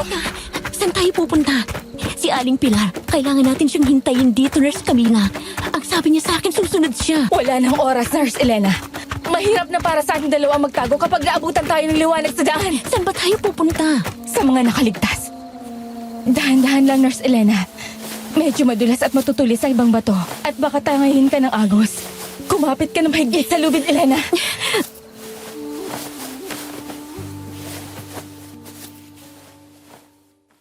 Akala ko nung una ay hindi siya dahil sa laki ng pagbabago nito. Payat, namumutla at makikita mo ang bakas ng pagod at hirap sa mukha niya. Sa tulong ng liwanag ng buwan na nagsisilbing ilaw namin, ay ligtas kaming nakatawid sa ilog. Nang makarating kami sa lugar na sinasabi ni Nurse Camila, ay halos manlaki ang mga mata ng matanaw ko ang pamilyar na likod ng matandang babaeng ilang araw ko nang hinahanap.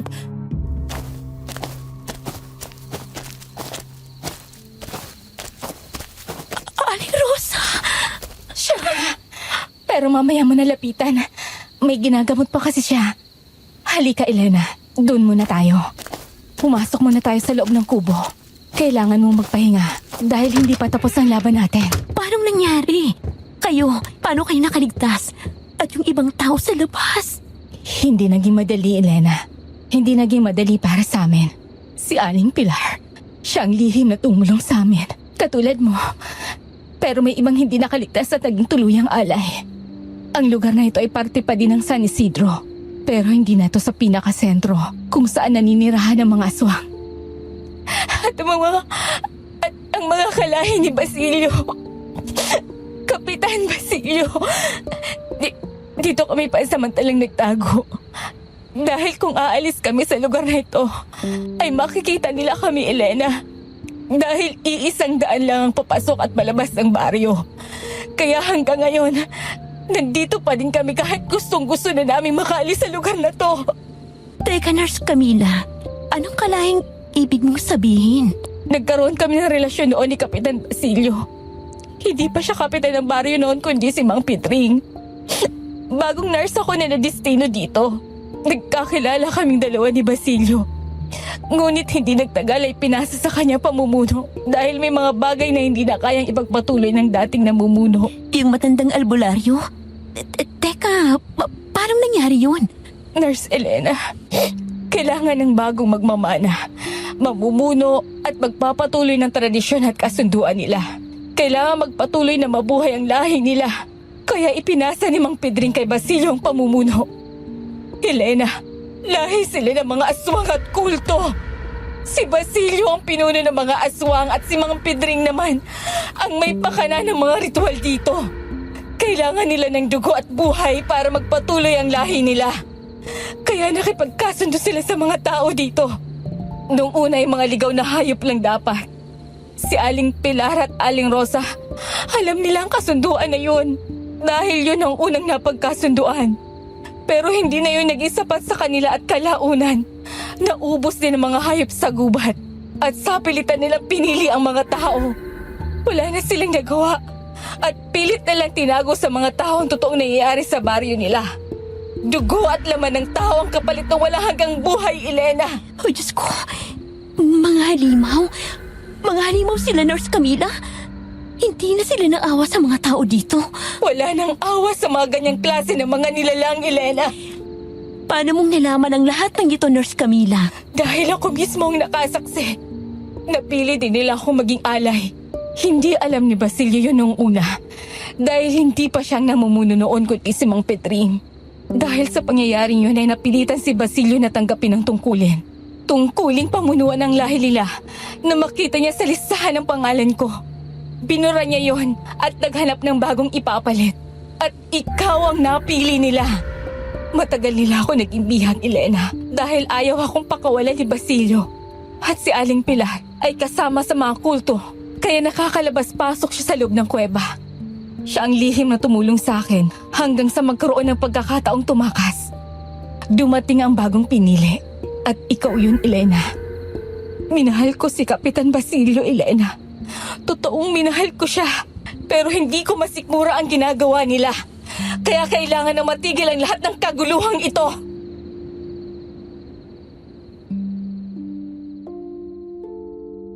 Pakiramdam ko na manhid ang buong katawan ko dahil sa mga isiniwalat ni Nurse Camila sa akin. Hindi ko halos na mapaniwalaan na ang taong minsan ko nang pinagkatiwalaan ang siyang magpapahamak sa amin. Punong-puno ng impormasyon ang utak ko at pakiramdam ko anumang oras sa sabog yun. Hindi ko alam kung gaano ako katagal na nakatulala at tanging pag-iyak na lang ang aking nagawa. Matinding takot ang lumukob sa puso ko dahil ako na ang susunod na nasa listahan, ang napiling alay para sa kasunduan. Alam kong kahit nakatakas na kami sa kanila ay hindi pa kami tuluyang ligtas dahil anumang oras ay maaari na nila kaming mahanap.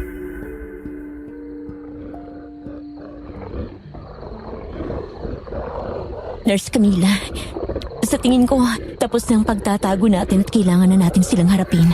Magmadali ka, Nurse Elena. Dahil sigurado akong naghahanda na din sila Aling Rosa at iba nating mga kasama sa labas. Eto, kunin mo.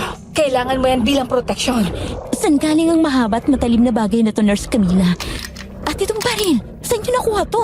Kapag nagkakaroon ng pagkakataon si Aling Pilar, ay may inuutusan siyang tao para dalhin sa amin ang mga yan. Napakamautak nila para gawin yun.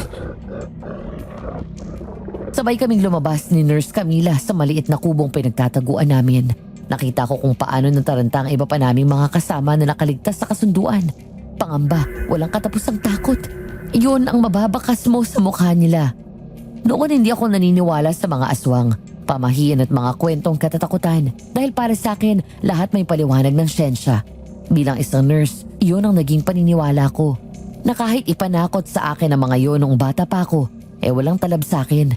Pero dahil sa mga naranasan ko at nasaksihan sa lugar na ito, nag-iba ang mga paniniwala ko.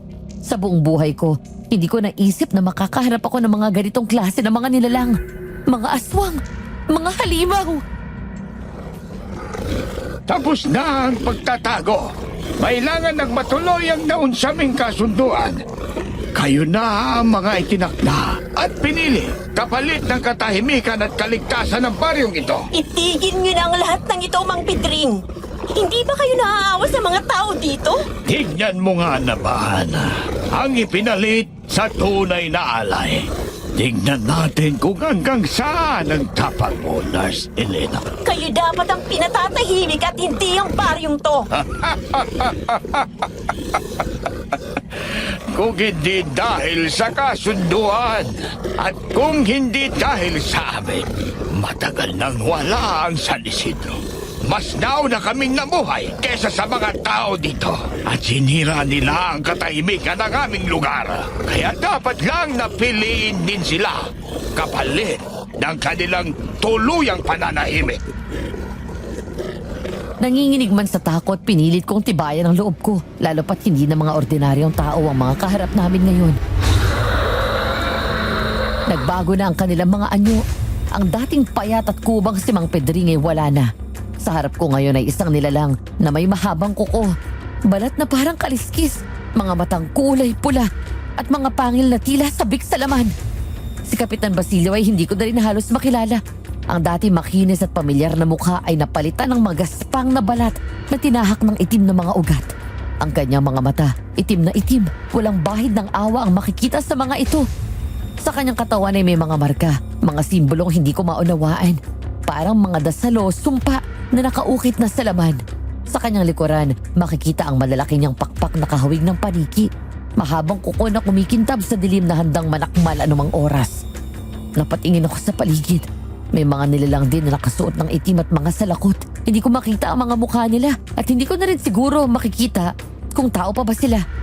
Tahimik sila nakapaligid. Mga aninong tila bahagi na ng dilim. Sa kabilang gilid ng Kapitan Basilio ay may dalawang mababangis na aso. Ngunit hindi sila normal. Ang laki ng mga ito ay doble sa karaniwan. Ang kanilang mga pangil ay nakalitaw. At mula sa kanilang mga bibig ay tumutulo ang laway na nahaluan ng dugo. Nakatiting sila sa amin. Mga halimaw na naghihintay lamang ng isang utos bago kami lapain. Mga wala kayong puso, lalo na ikaw, Kapitan Basilio. Wala kang awa. Imbes na ipagtanggol mo ang mga taga-baryo, pinahain mo pa sa kapahamakan. Manahimik ka, Nurse Elena, dahil wala kang alam. Kaya mamili ka. Sila o ang buhay mo. Makakaligtas silang lahat. Pero sasama ka sa amin at itutuloy ang kasunduan. Basilio, tama na pakiusap. Mahal kong Camila, para sa iyong ginagawa kong ito, ayaw mo ba akong makasama at mabuhay ng matagal? Mas gugustuhin ko pang mamatay kesa makasama ang isang tulad mo. Na hindi ko papayagang mangyari, Camila. Kuhanin ninyo na si Elena. Ngayon din! Sa utos na yun ni Kapitan Basilio ay lumapit sa akin ang mga nakasuot na silakot na itim. Sinubukan kong manlaban gamit ang mga binigay na proteksyon sa akin ni Nurse Camila. Ngunit maski ang mga yun ay wala nagawa dahil bawat hampas ko sa kanila ay tila wala nangyayari. Parang tumalbog lang ang patalim sa kanilang mga katawan. Bitawan niyo ako! Camila! Aling Rosa! Tulong! Aling Pinar! Pakiusap, maawa ka. Kapitan, pakawalan mo na kami! Elena! Elena! Basilio, tama na! Itigil mo na to!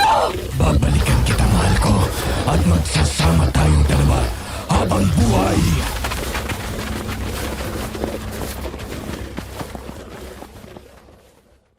Hindi ko alam kung gaano ako katagal nakatulog. Ang alam ko lang pagkagising ko kanina ay nasa malalim na lugar na ako. Sinubukan kong gumalaw pero hindi ko kaya. Sobrang bigat ng katawan ko. Nakatali ang mga paa at kamay ko. Nakahiga ako sa isang malaking bilog na ginuhit gamit ang pinagsamang dugo at uling. Napapalibutan din ako ng mga itim na kandila. Umahalo ang masangsang na amoy na parang nabubulok na laman at dugo. Sa usok ng mga kandila, pinagmasdan ko ang paligid. May mga tao sa dilim. Hindi ko sila makita ng malinaw pero ramdam ko ang presensya nila. Ang mga mata nilang nakatutok sa akin. Gusto kong sumigaw. Gusto kong tumakbo pero walang lumalabas sa bibig ko. Parang kinain ng dilim ang boses ko. May mga bulong, mahina pero paulit-ulit. Parang may hinihintay. At doon ko siya nakita. Si Mang Pedring na binubuklat ang isang itim na makapal na libro at parang may binabasa. Doon ko napagtanto na mag-uumpisa na ang ritual. Ang kasunduan na napili at susunod na alay. Liwanag at dilim, dugo at buhay. Los Tenebre, Sanjes et Vita. Pakinggan ang aming daing. Sa banal na kasunduan, katahimikan ay mananatili. Hudyok no morem nostrum in podere sacro silentium maneber. Ang pinili ay darating. Ang pinili ay kukunin. Accipe sacrificium, accipe vitam. Tanggapin ang alay, tanggapin ang alay. Panginoon na nasa langit, kayo na pong bahala sa akin. Electus andinied, electus os peretur. Tanggapin ang alay, tanggapin ang buhay, tanggapin ang pinili. Accipe obligationem, accipe vitam, accipe electum. Sa aming paghinga, kayo'y mabubuhay. Sa aming dugo, kayo'y mananatili. In spiritu nostro vivetes, in sangue nostro minimetes. Sana marinig nila itong panalangin ko at mahanap kung nasaan ako. Habang nagpapatuloy ang kanilang dasal ay patuloy ding nangihina ang katawan ko, kasabay ng paghigpit ng mga taling nakagapos sa akin. Sa pagdako ng aking tingin kay Mang Pedring ay tila nakakita ako ng konting liwanag at pag-asa. Sa likod nito ay biglang lumitaw si Aling Pilar. May hawak itong patalim, habang sa kamay nito nakapulupot ang rosaryo na palagi nitong daladala saan man ito magpunta. Sumenyas ito sa akin na huwag akong maingay. Unti-unti kong tinaas ang kamay na may hawak na kutsilyo, tsaka sinaksak ang likod ni Mang Pedring. Tumagos ito sa dibdib ni Mang Pedring, kasabay ng pagtigil ng ritual at unti-unting pagluwag ng mga tali sa katawan ko.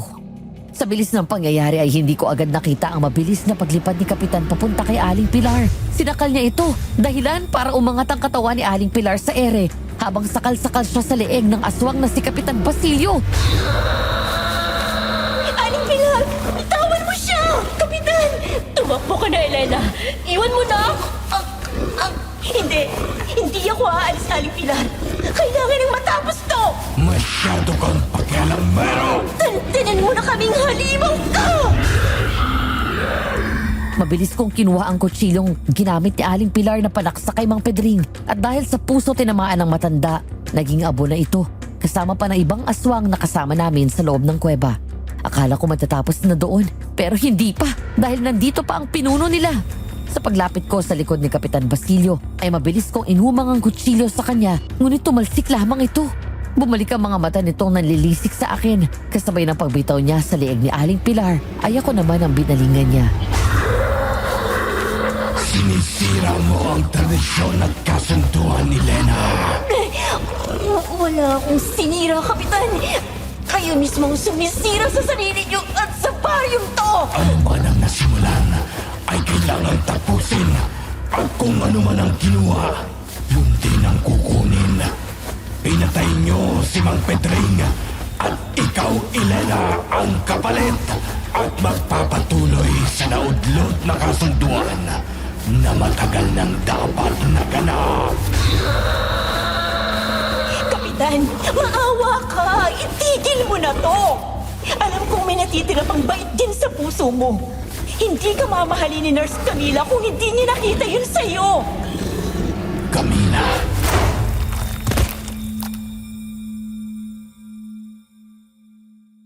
Nabitawan ako ni Kapitan Basilio. Si Nurse Camila. Binaril niya si Kapitan Basilio sa bandang puso. Nang makita ko kung paano tingnan ni Kapitan Basilio si Camila, ay parang piniga ang puso ko. Yung tingin ng isang lalaking nagmamahal. Nasasaktan ako para sa kanilang dalawa. Tumakbo naman agad si Nurse Camila sa akin para saklolohin ako.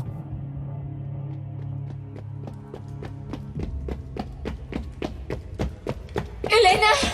Ayos ka lang ba? Pasensya na at nahuli kami ng dating. Ayos lang ako. Salamat, Nurse Camila. Kahit mapatay man natin ang pinuno ay hindi pa din sila titigil. Kailangan pa din ituloy ang ritual. Ngunit kailangan ng bagong alay. Kailangan maging selyado ang kasunduan dahil kung hindi, patuloy na maglalaho ang mga tao na ninirahan sa baryong ito. Isa lang ang tanging paraan, Rosa. Bakit ka nakatingin kay Kapitan Pilar? Iho, alam kong mabait kang bata. Yon ang nakita ng mga taga-baryo sa'yo. At alam kong hindi mo kagustuhan ito. Pero dahil sa isang tungkulin, ay napilitan kang sumunod sa kanila. Nakikiusap ako, Basilio. Palayain mo na kami. Palayain mo na ang baryo San Isidro. Mahabaging Diyos, malapit na sila. Nakarating na sa kanilang nangyari. Hindi sila papayag na hindi ipagiganti ang pagkawala ng dating pinuno. Mahal na mahal kita, Camila. Wala akong ibang hinangad, kundi ang makasama kang mamuhay ng normal at mayapa mo. Patawarin niyo po ako, Aling Rosa, Aling Pilar, Nurse Elena. Patawad kung sinayang ko ang magandang pagkakaibigan natin. Napatawad na kita, Kapitan. Patawad, iyo. Mahal na mahal din kita, Basilio. Lux et vita, sacrificium meum accipite in nomine Vitae et salutis ego sum oblatio. Liwanag at buhay, tanggapin ang aking alay. Sa ngalan ng buhay at kaligtasan, ako ang iaalay.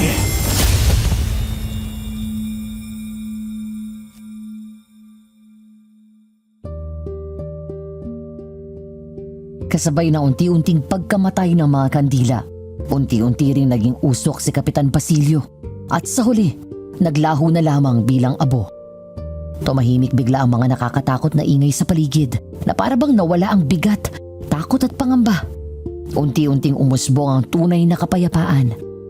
Inalay ni Kapitan Basilio ang sarili niya sa kadiliman upang tuluyang maputol ang kasunduan ng kanyang lahi, ang mga aswang sa mga taga-baryo ng San Isidro. Pinili niyang iligtas sa mga tao sa halip na sundin ang kanilang tradisyon na nag-uumpisa na mula pa noon. Nanaig ang kanyang pagmamahal sa mga tao, lalo na kay Camila. Isinakripisyo nito ang kanyang sarili para sa kaligtasan ng lahat.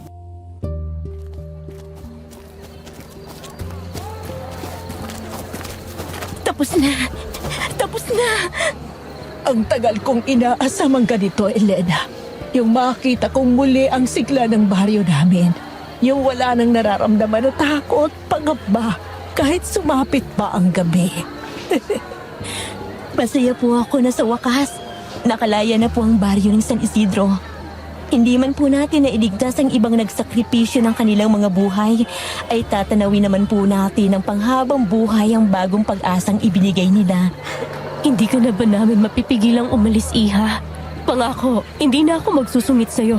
At ikaw na paborito kong nurse na nadestino dito sa baryo namin. Aling Pilar, ha? Magsiselos na ako niyan. Kahit pala ikaw ang maiwan dito, Nurse Camila, ako pa din pala talagang paborito nilang nurse.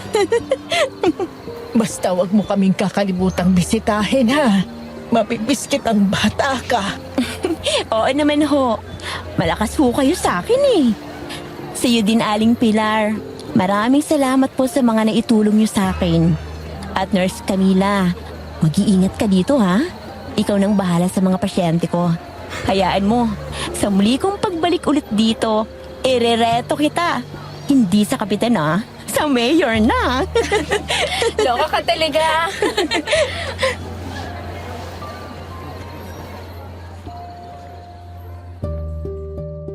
Bago ako tuluyang umalis, ay isa-isa ko muna silang niyakap.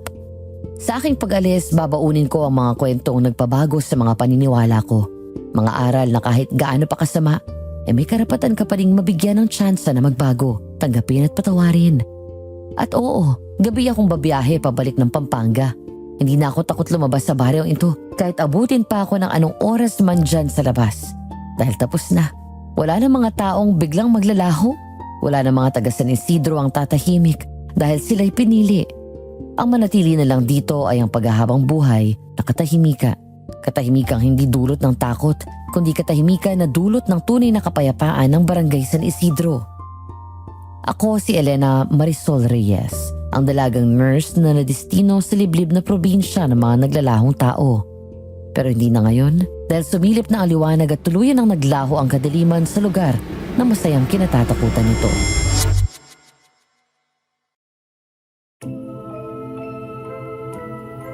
Isang kwento na tungkol sa katapangan. Iyon ang pinakita sa atin ng sender natin ngayon.